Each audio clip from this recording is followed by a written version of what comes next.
शुरू कर पाए और फिर कई जंगें भी लड़ी हमने। हम देखते हैं कि ये दुनिया इस वक्त ऐसी है कि जहां पर लड़ाई झगड़े और जंगों से काम नहीं चलेगा, लेकिन इसके बावजूद पाकिस्तान और भारत के ताल्लुकात ठीक नहीं हो पाए। आप किसको रिस्पॉन्सिबल समझते हैं, किसको जिम्मेदार समझते हैं, या आप क्या समझते हैं कि इसकी क्या वजह हो सकती है?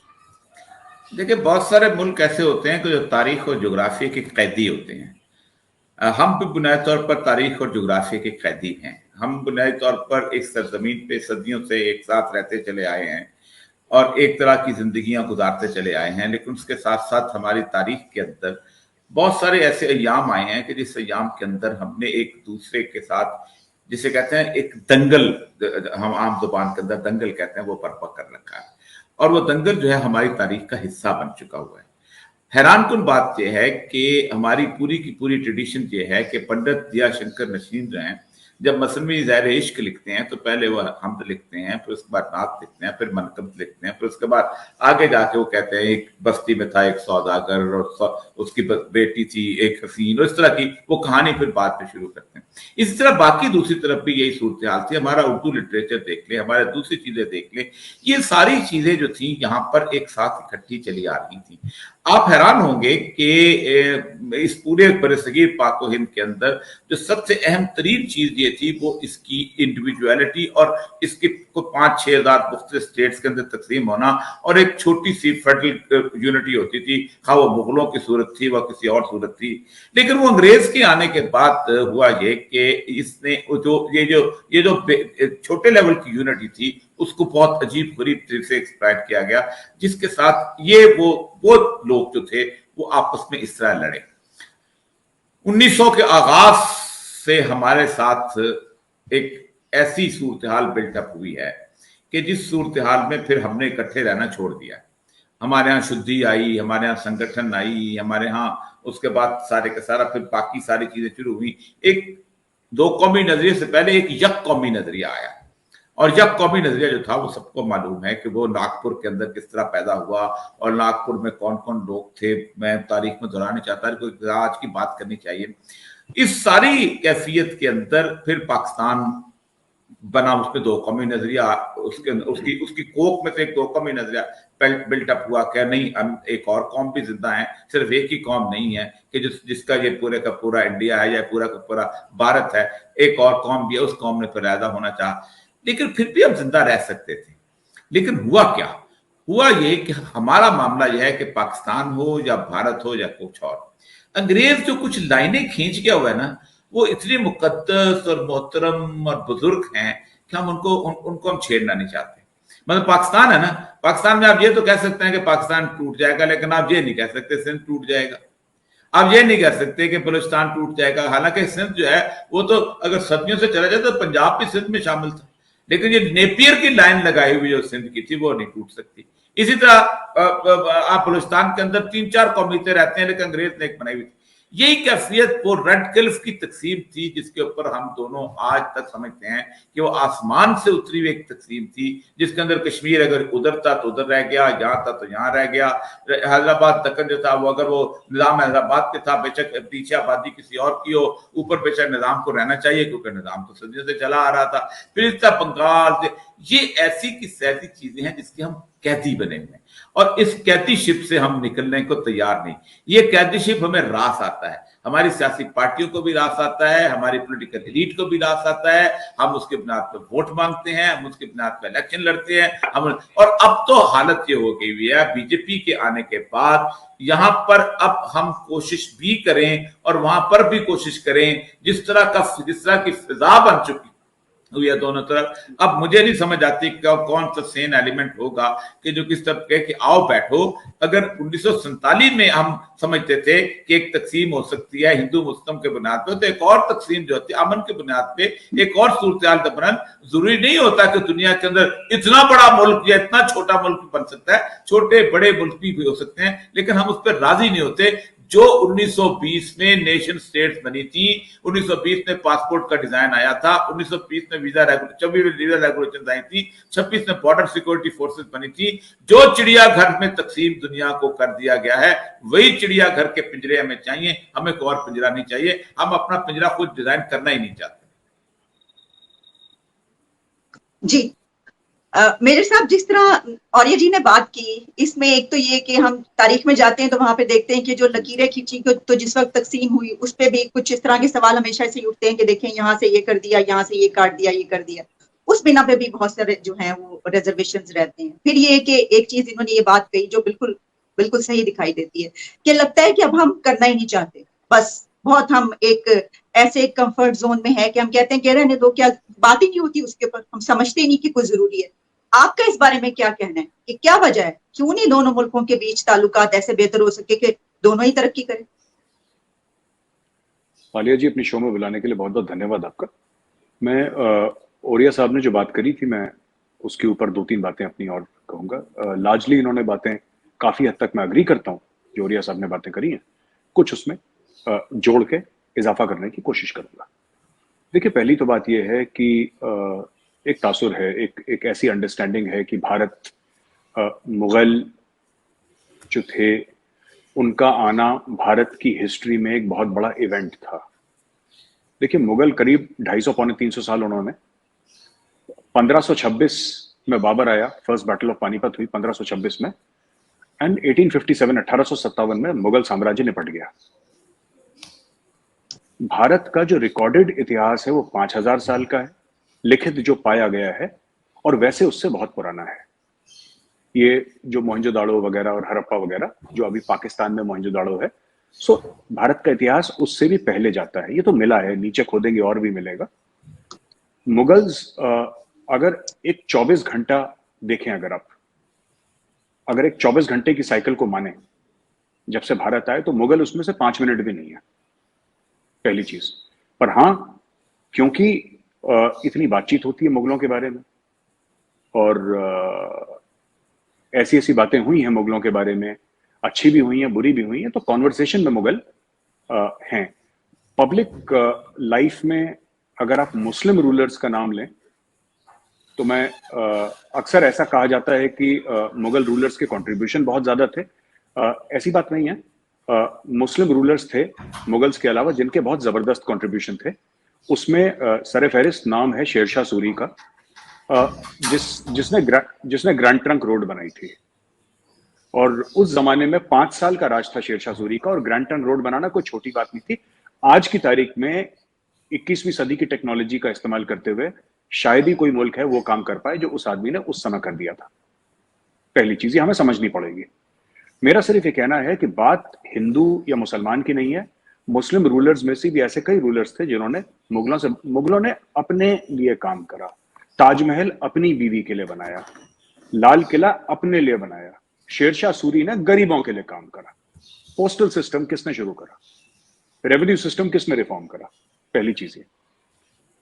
दूसरी चीज ये है कि अगर हम पूरा भारत का, जैसे कि ओरिया साहब ने बोला कि नागपुर में, मुझे ऐसा लगता है, मैं मान के चलता हूं कि इनका इशारा आरएसएस की तरफ से था। तो आरएसएस का जन्म जो है वो 1927 को हुआ था, और अगर मैं गलत नहीं हूं तो मुस्लिम लीग का जन्म 1906 को हुआ था। तो अगर मैं ये बात कह दूं, शायद मैं गलत ना हूं अगर मैं ये बात कह दूं कि मुस्लिम लीग के जवाब में आरएसएस का जन्म हुआ। उसके पहले हिंदू महासभा थी ऑलरेडी, ये हमें बात समझनी पड़ेगी। आरएसएस के पहले हिंदू महासभा थी। एक और बात मैं कहना चाहता हूं, आपने ये बोला कि साहब ऐसा क्यों है कि हम लोग पीसफुल नहीं रह सकते। बात यह है कि जो टेम्परेचर है पाकिस्तान और भारत में इतना बढ़ा दिया गया है कि ये शेर की सवारी है, और इस शेर की सवारी से नीचे उतरना लोगों ने कोशिश करी है, और तारीख ने उन लोगों को निपटा दिया है। ऐसा हुआ है। आडवाणी जी गए थे पाकिस्तान, मीनार पाकिस्तान भी गए थे आडवाणी जी, लाहौर गए थे, इस्लामाबाद गए, पता नहीं कहां कहां गए, बहुत पहले की बात है, मुझे तो याद भी नहीं। अटल बिहारी वाजपेयी जी भी आए थे पाकिस्तान, आपकी तरफ से नवाज शरीफ साहब आए थे, और भी लोग आए थे। और बात यह है कि लोगों ने अपनी तरफ से कोशिश करी, पाकिस्तान से भी कोशिश करी, भारत से भी कोशिश करी, ये किसी वजह से नहीं हो पाया। इसमें भारत की भी कंसर्न्स हैं काफी कुछ, and I am sure Pakistan के भी कंसर्न्स होंगे। इसमें ऐसी बात नहीं है। आखिरी चीज, मैं इतिहास को लेकर, तारीख को लेकर एक बात बताता हूं। भारत में कई लोग ऐसा मानते हैं, ऐसा मानना है कि, और कुछ लोग हीरोज भी मानते हैं जो मुस्लिम्स आए थे, राजा महाराजा आए थे, सुल्तान आए थे, उनको कुछ लोग हीरोज भी मानते हैं और कई लोग ऐसे हैं जो उनको विलेंस मानते हैं। इन्वेडर जब भी आता है वो अनइनवाइटेड आता है। इन्वेडर जब भी आता है वो अनइनवाइटेड आता है। मोहम्मद बिन कासिम 711 सिंध आए थे और सिंध के राजा से उनकी लड़ाई हुई। तो जब अगर सिंध के राजा से लड़ाई हुई, इसका मतलब कि अमन को लेकर नहीं आए थे वो, तभी तो जंग हुई और फिर सिंध के राजा को मारा। और कहानी ऐसे सुनने में आती है, लेजेंड है, पता नहीं सही है गलत है, आई एम नॉट श्योर, मुझे नहीं पता, लेकिन उसकी बेटियों को ले गए, फिर उसको खाल में बांध के, ये मैंने बड़ी बड़ी कहानियां सुनी है, मुझे हिस्टोरिकली मुझे नहीं पता कि सच है कि गलत है, लेकिन मैंने सुनी है अपने कान से। तो ये एक चीज है, जब लोधी जब गजनवी आया, जब गौरी आया, ये सब लोग जब बाहर से आए, तो उस जमाने में चलन भी था कि लोग आते थे, ऐसा करते थे, ऐसी लूट होती थी, सोमनाथ जैसे मंदिर टूटते थे। पर चलन होना इसका मतलब ये बात नहीं है कि ये बात अच्छी है, ये बात अच्छी है। और इन लोगों ने बहुत नुकसान पहुंचाया यहाँ पे। उस समय भारत में यूनिटी नहीं थी, उस समय हिंदू थे, हिंदुओं में यूनिटी नहीं थी। आज जो हम देख रहे हैं, जो बदल रहा है माहौल, उसमें एक बहुत बड़ा कारण जो है वो हिंदू यूनिटी का है, हिंदू एका का है। जो कई हजारों साल से हिंदू एक नहीं थे, पंथ के नाम पे अलग अलग हो गए, जातियों के नाम पे अलग अलग हो गए, ठीक है, ये लड़ेगा, ये नहीं लड़ेगा, ये वेद पढ़ेगा, वेद नहीं पढ़ेगा। 10 चीजें थी जो हमारे धर्म में या हमारे सिस्टम में, अगर मैं धर्म को भी ना कहूं, हमारे सिस्टम में कुरीतियां थी, वो बुरी चीजें थी। तो हमने आपको रिफॉर्म भी करा अपने आप को, हमने बोला ये ठीक चीज नहीं है, इसको निकालो।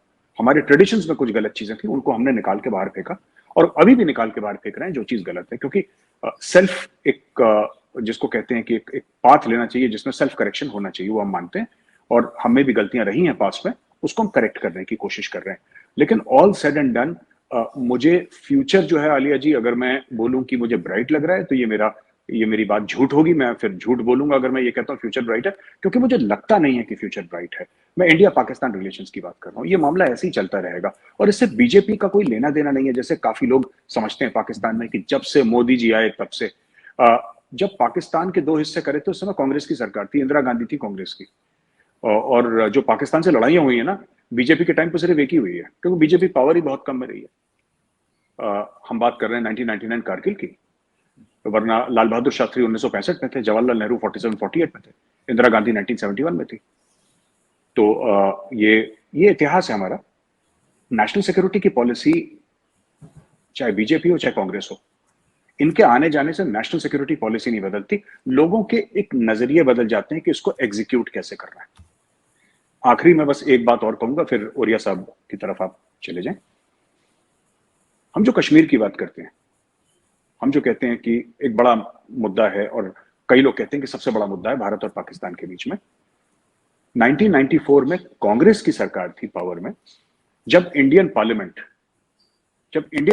ने यह कहा था ऑफिशियली कि कश्मीर, जिसको आप लोग आजाद कश्मीर बोलते हैं और हम पाकिस्तान ऑक्यूपाइड कश्मीर बोलते हैं, वो और गिलगिट बाल्टिस्तान ये हमारा है, हमें इसको लेना होगा।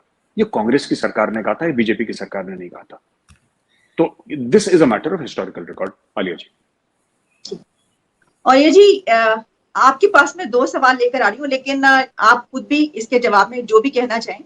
एक तो ये कि जो मेजर साहब ने बातें की, उसमें एक सवाल बहुत ही उठाया जाता है कि देखिए, आप इतनी अहमियत देते हैं, आप ये कहते हैं कि गौरी और गजनवी और मोहम्मद बिन कासिम, तो ये तो सब इन्वेडर्स थे, इस तरीके से जो है वो अब हमारे जो हीरोज हैं वो उन तरफ विलन समझे जाते हैं, और शायद यही मामला वाइस वर्सा भी।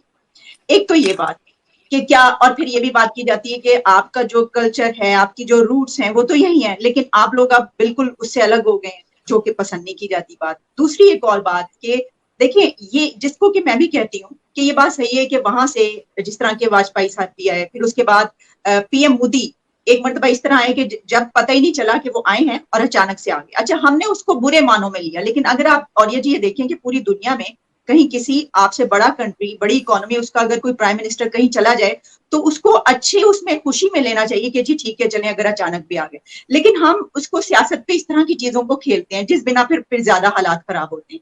इसके बारे में आप क्या कहना चाहें? देखिए, पहली बात तो ये है कि जो मैंने पहले शुरू से बात की थी कि हम बुनियादी तौर पर जुग्राफिया के कैदी हो चुके हैं, ये बड़ी अहम बात थी। इसको मैं समझता हूँ कि थोड़ा सा मुझे एक्सप्लेन करना चाहिए था।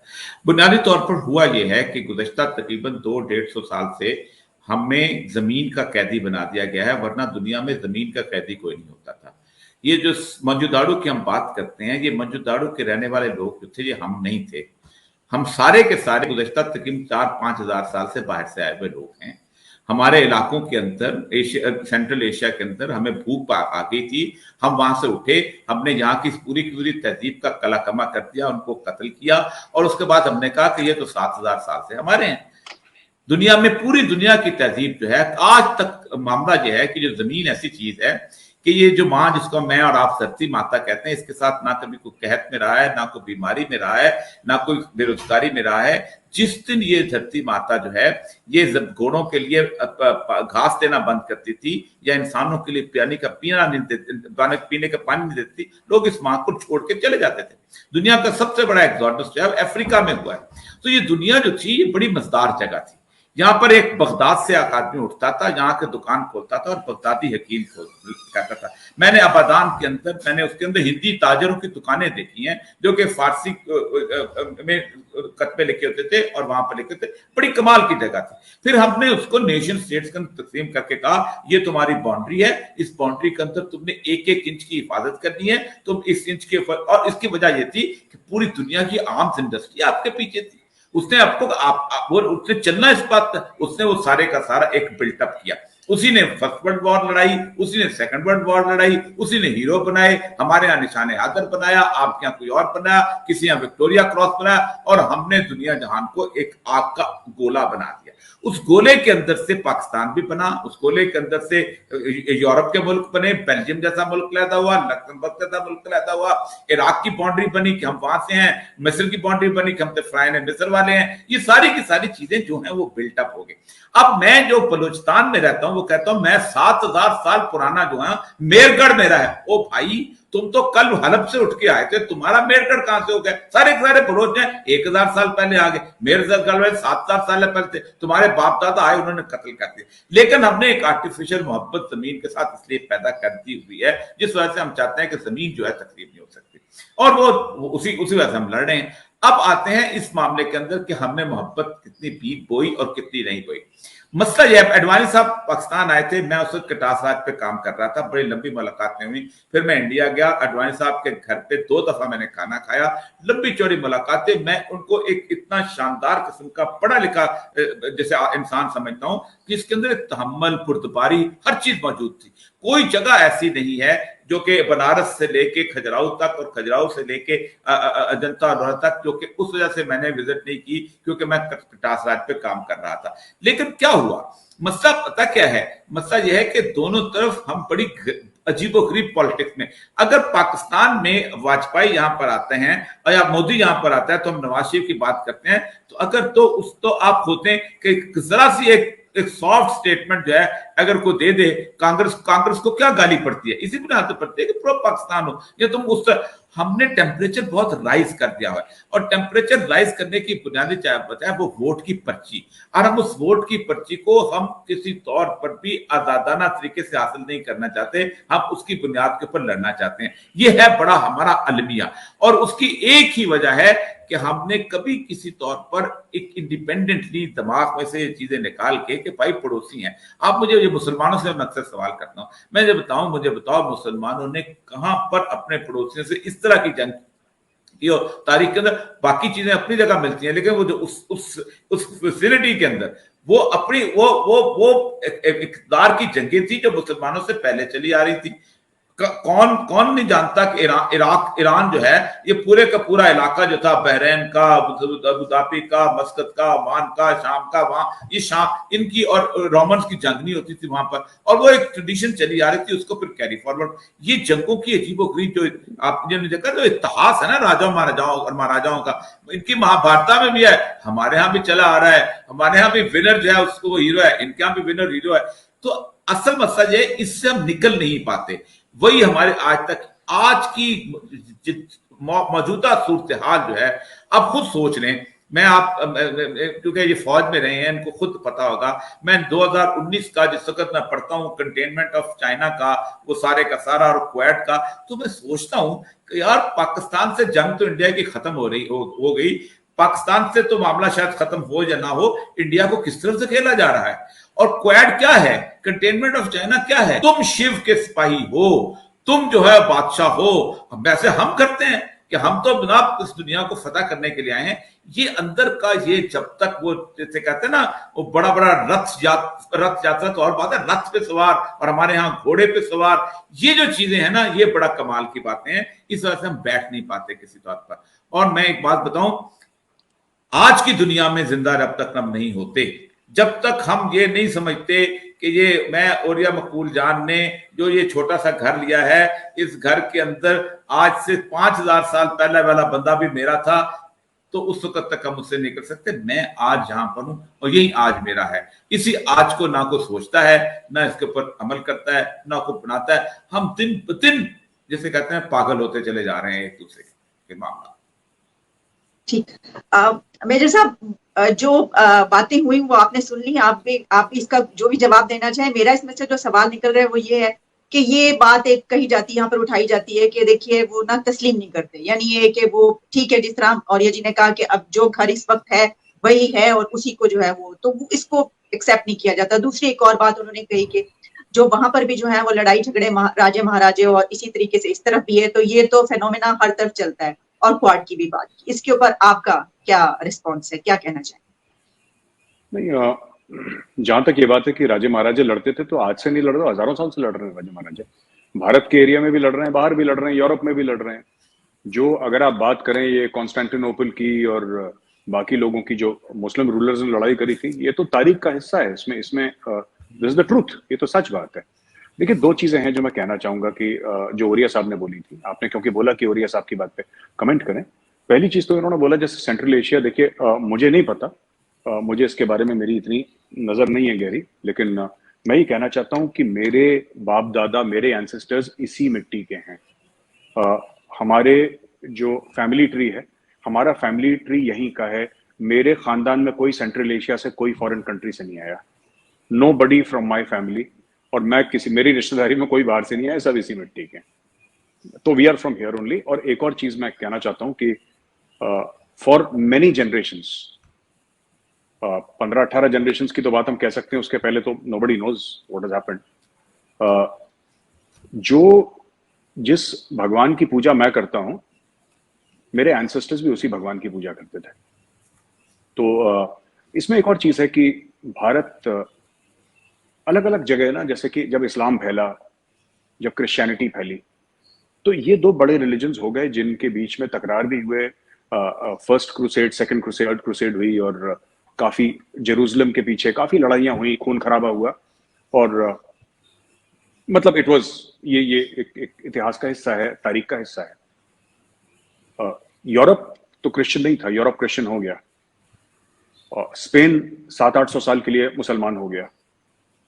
ये ईरान जो था, ईरान पहले मुस्लिम नहीं था, ये मुस्लिम हो गया। इजिप्ट पहले मुस्लिम नहीं था, ये हो गया। तो ये सारे की सारी दुनिया के जितने भी थे, या तो ये ईसाई हो गए या ज्यादा से ज्यादा मुसलमान हो गए। जहां जहां पे फतेह करी, लोग कन्वर्ट हो गए। जैसे जैसे फौजें आगे बढ़ी, वैसे वैसे इनके सिलसिले बढ़ते चले गए। सिर्फ भारत एक ऐसा मुल्क है जिसमें मुस्लिम्स भी आए, अंग्रेज भी आए, और आज भी ये 80% से ज्यादा हिंदू है। सिर्फ एक अकेला मुल्क है इस दुनिया में जो पहले भी था, क्रिश्चियनिटी के आने से पहले भी ये हिंदू था। इस्लाम के पहले, क्रिश्चियनिटी 700-800 साल पहले आई थी इस्लाम के। क्रिश्चियनिटी, जीसस क्राइस्ट के बर्थ की बात कर रहा हूँ, ये तब भी हमारा मुल्क हिंदू था। इस्लाम के आने के बाद भी मेजोरिटी हिंदू था। हाँ, इसमें बाकी पॉपुलेशन आई, सेटल डाउन हुए, बाहर से बहुत लोग आए। एक तो ये चीज है।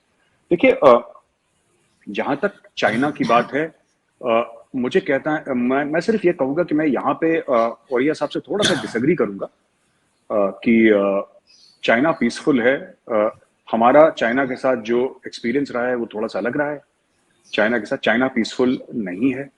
और क्या क्वाड चाइना के खिलाफ है? बिल्कुल क्वाड चाइना के खिलाफ है। क्या भारत चाइना के खिलाफ है? बिल्कुल चाइना के खिलाफ है। इसमें कोई छुपने छुपाने वाली बात है ही नहीं। हम अपनी कैपेबिलिटीज किसके खिलाफ डेवलप कर रहे हैं?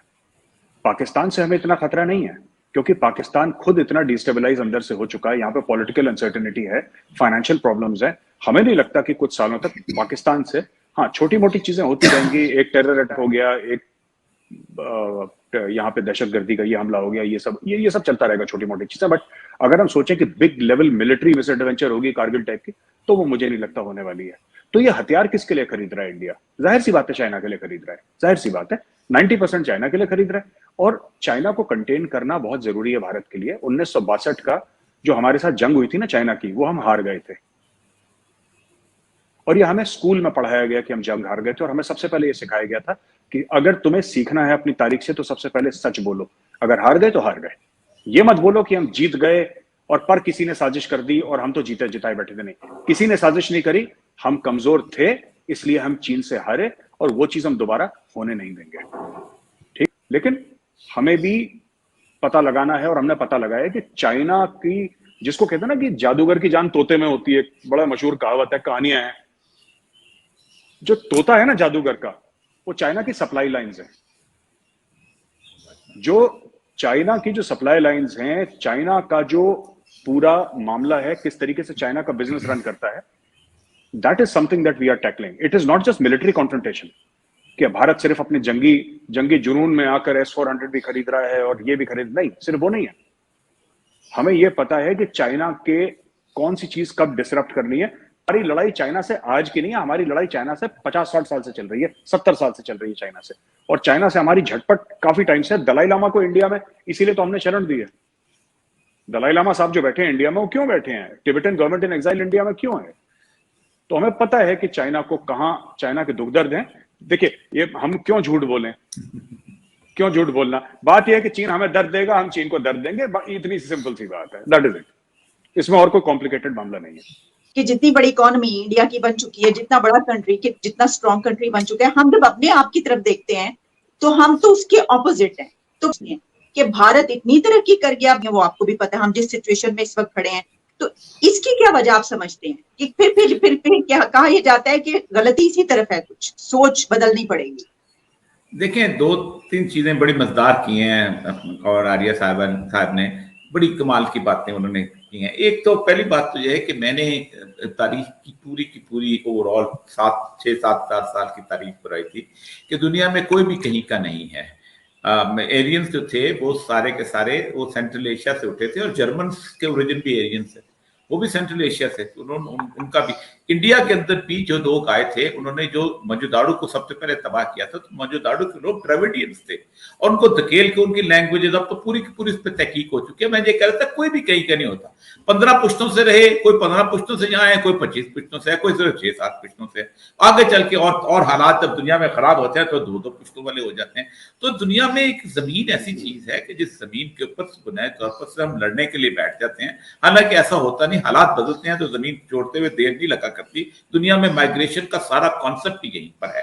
दुनिया पूरी अफ्रीका के सेंट्रल इलाके के थी, सहरा के अंदर। वो कहते हैं दुनिया का सबसे पहला एग्जॉडस जो था वो वहां से आया था, और दुनिया में लोग कुछ वहीं से नॉर्वे को निकले, वहीं से यहाँ आए, वहीं से और जगह चले गए, अगर हम देखा जाए। लेकिन असल मसला यह है कि उन्होंने बात की चीन की। देखिए, चीन का इस वक्त मसला है, अगर आप इस वक्त दुनिया में सिनेरियो को देख लें तो फर्स्ट वर्ल्ड वॉर को देखे, सेकेंड वर्ल्ड वॉर में बेनिफिशियरी कौन था?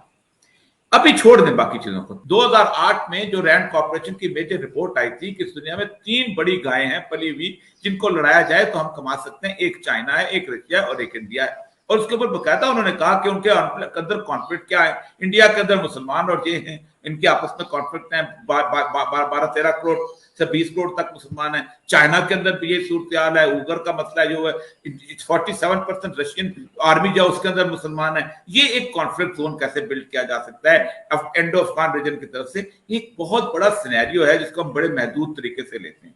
अब आप ये पूरे का पूरा गर्म जब होगा खित्ता, तो इस गर्म खित्ते में आप इन्होंने बड़े मजेदार बात की कि हम पैसे देके खरीदते हैं। वही तो चाहते हैं भाई, पैसे देके खरीदते हैं। हम जैसे लोग जो अफोर्ड नहीं करते वो भी पैसे देके खरीदते हैं, ये जो अफोर्ड करते हैं ये भी पैसे देके खरीदते हैं। ठीक, उसके साथ और भी बाकी 4-5 लोग मिलकर। तो इस दुनिया को इस पूरी जंग के अंदर झोंका किसने हुआ?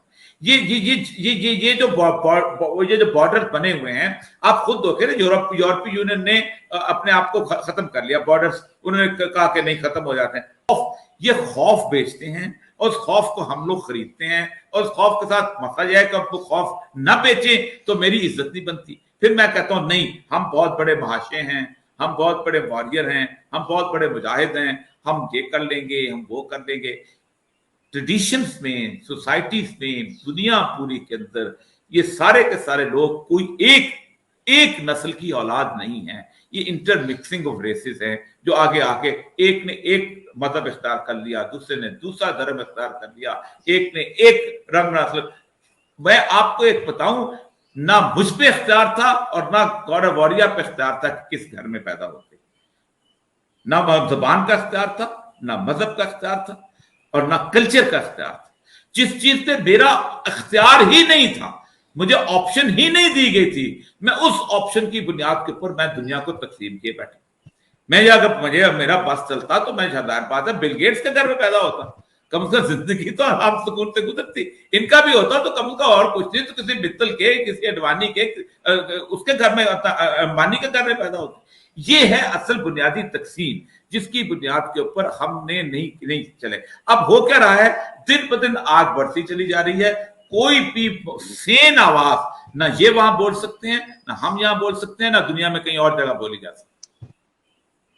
ठीक, और ये जी आपने मेरे सवाल का जवाब नहीं दिया, आप वो भी बताइए सर। ये सवाल बड़ा उठाया जाता है कि जब हम 75 हाँ वो बहुत देखिए, पहली बात तो यह है कि पाकिस्तान की सिर्फ एक फैक्टर नहीं है, पाकिस्तान के अंदर 85 ऑनवर्ड हमारे और बहुत सारे फैक्टर्स हैं, और उसके अंदर हमारा मामला बहुत सबसे इंपॉर्टेंट तीन मसला हमारा पॉलिटिकल करप्शन है, और उसके साथ हमारी एस्टैब्लिशमेंट की इन्वॉल्वमेंट है, और उसके साथ हमारा जो है, हमने आज तक अपने इलाके के अंदर कौमियतों को इकट्ठा करके उनके साथ आगे लेके चलने की कोशिश ही नहीं की। फिर हमारा डेमोक्रेटिक ड्रीम, हमारे बहुत बड़े मसले हैं, छोटे मसले नहीं है, बहुत ज्यादा मसाइल हैं, लेकिन बैनी हो हम उसके बाद भी सर्वाइव करते चले जा रहे हैं। इतना बड़ा मुल्क गिरते गिरते जो है साइड में इधर उधर गिरा के खराब करता है। एक बात बताऊं आपको, बल्कनाइजेशन ऑफ पाकिस्तान जो है, अगर किसी ने कोशिश की है, ये मैंने इंडिया में भी कहा था, बहुत सारे लोगों से मेरे डिस्कशन में, बनारस हिंदू यूनिवर्सिटी में मैं वहां लेक्चर था, सारे AR कॉलेजेस हमारे इकट्ठे हुए थे वहां म्यूजियम में। मैंने कहा देखो, ये जब एक दफा स्नोबॉल इफेक्ट, अगर पाकिस्तान की एक दफा इससे पकड़े तो ये फिर चल पड़ेगा, ये फिर रुकता नहीं फिर किसी जगह पे। क्योंकि होगा ये कि छोटी छोटी चीजें जब बनती हैं, जब छोटे न्यूक्लियस बनते हैं, वो न्यूक्लियस अपने अंदर एक एटम रखते हैं। तो जितना भी हम एक दूसरे की बाउंड्रीज का एहतराम करेंगे, जितना हम उनको स्टेबल करने की कोशिश करेंगे, जितना हम उनको बेहतर बनाने की कोशिश करेंगे, हम खुद स्टेबल होंगे। देखिए, दो तीन बातें हैं जो मैं कहना चाहूंगा।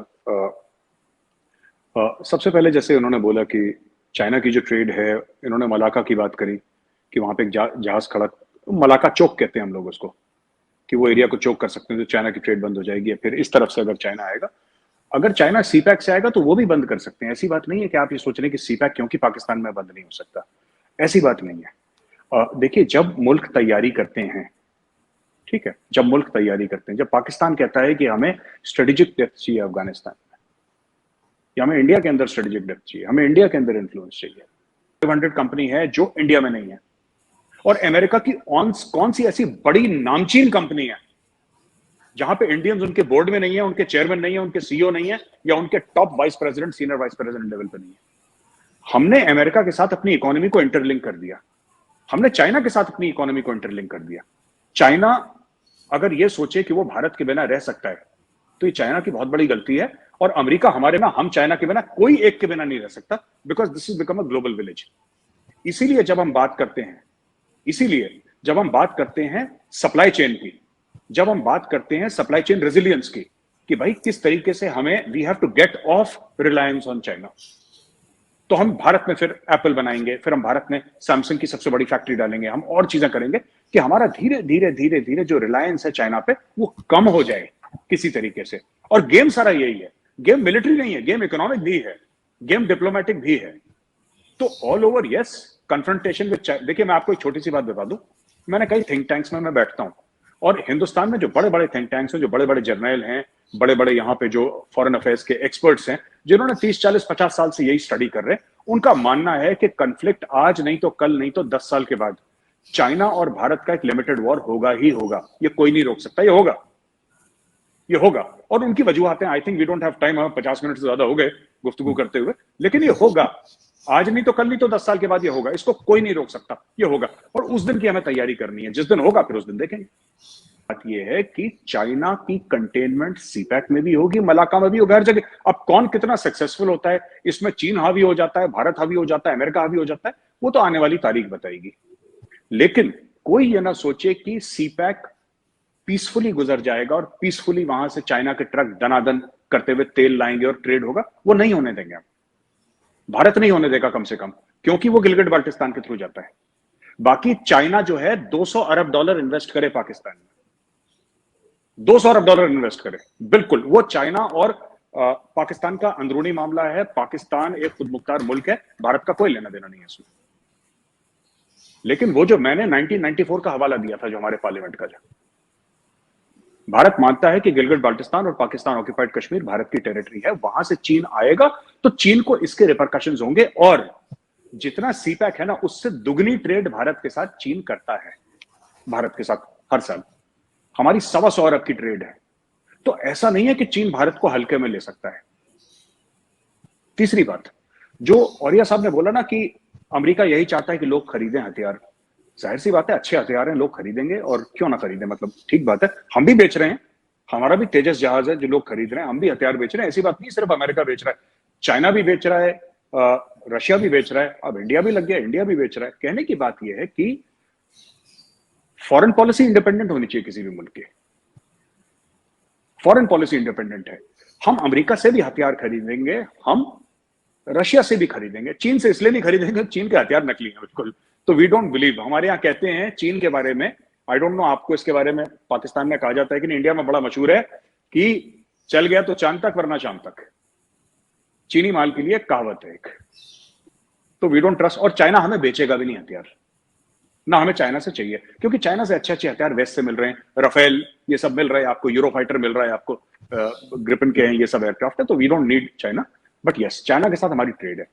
एक बात जो कही ना औरिया साहब ने, बांग्लादेश से लोग आते हैं, रोहिंग्या भी यहां पे आते हैं। 1971 की जंग हुई थी, उसके कई वजूहात थे, उसमें से एक रीजन ये भी था, हमारी जो प्राइम मिनिस्टर थी इंदिरा गांधी, उनकी स्पीच है, बीबीसी को इंटरव्यू दिया है, वो आप यूट्यूब में जाके चेक कर सकते हैं।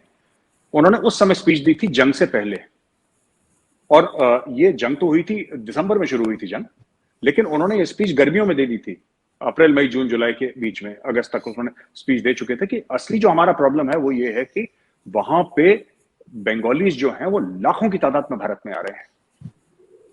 उस जमाने में उनका ये था कि हमारे ऊपर जुल्म हो रहा है, पाक फौज वहां पे जुल्म कर रही है। फिर वही बात होमोदूर कमीशन रिपोर्ट, जिसके कुछ कुछ अंश मिलते हैं, बाकी तो हमने कभी नहीं पढ़ी होमोदूर कमीशन रिपोर्ट, हमने नाम सुना है उसका, but I have not personally read it, तो मैं कह नहीं सकता। मुझे लगता है कि डीक्लासिफाई अभी तक नहीं हुई है, इतना मुझे पता है उसके बारे में कि डीक्लासिफाई नहीं हुई है। अच्छा, ये जो बात इन्होंने कही ना कि अमेरिका, देखिए बात यह ना कि अमेरिका हर एक मुल्क को डील करना है दूसरे मुल्क के साथ। तो हमने ईरान के साथ तेल खरीदा, ईरान से हमने तेल लिया जब ईरान के ऊपर शदीद सैंक्शंस थे। क्यों? हमें जरूरत नहीं थी ईरान से तेल खरीदने की, हमें बिल्कुल जरूरत नहीं थी। सऊदी से हम तेल खरीदते हैं, उस समय ईरान कितना सस्ता दे रहा, 10% 20%, हमारा तो ऑलरेडी चल रहा था वहां से तेल का, सऊदी से, और चल रहा है आज से नहीं, कई दिहाइयों से, कई दशकों से चल रहा है। हमने ईरान से तेल इसलिए खरीदा क्योंकि अमेरिका ने बोला था मत खरीदो। देखिए इसमें भी एक there is a geopolitical thing. आपको अपने आप को खुद मुख्तार अगर दिखाना है तो फिर आपको थोड़ा सा खून बहाना पड़ेगा, खुद का, दूसरे का नहीं, खुद का। अगर आप चाहते हैं कि लोग आपको इज्जत दें और खुद मुख्तार आप बने, तो आपको करना पड़ेगा।